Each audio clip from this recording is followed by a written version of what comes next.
Hello साथीहरू, नमस्कार सबैजनालाई। मेरो चाहिँ कसरी दिन बितिरहेछ भनेपछि यसरी बितिरहेछ। हेर्नु न, सुँगुरको पाठा 3टा लिएको, केही हुन्छ कि भनेर म दुखीलाई पनि दुःखै गर्नु मात्र मन लाग्छ है।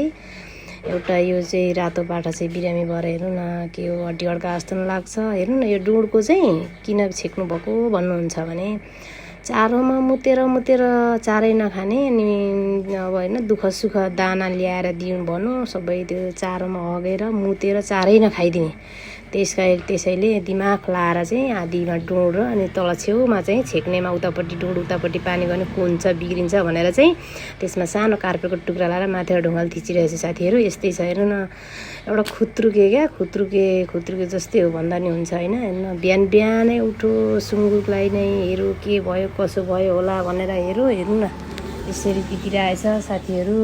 मान्छेहरूले बिहानै उठ्ने बित्तिकै पैसाको मुहार हेर्छन् भने म चाहिँ सुँगुरको मुहार हेर्छु साथीहरू। हजुरहरूलाई कस्तो लाग्छ अब हेर्नु न, म दुखीलाई पनि नगरे पनि नहुने होइन। अब केही 1-2 पैसा हुन्छ कि भनेर, इन्कम हुन्छ कि भनेर होइन, पालो बिरामी भएर घरि के हुन्छ, घरि छेर्ने, घरि के। हेर्नु न, त्यहाँ दम बढेको जस्तो रम्रे भ्याक भएर साथीहरू। यस्तै छ है साथीहरू। अरू चाहिँ के भन्नु र, सबै केही हुन्छ कि भनौँ, अब आफ्नै देशमा केही गरौँ, केही हुन्छ कि केही गर्दा केही भइहाल्छ कि भनौँ, यस्तै छ। त्यही भएर पनि साथीहरू विदेश जाने बाध्यता हुन्छ र भइरहेको छ र हुनु पनि पर्दो रहेछ है साथीहरू। म त हरेस खाइसकेँ साथीहरू, लास्टै हरेस खाइसकेँ।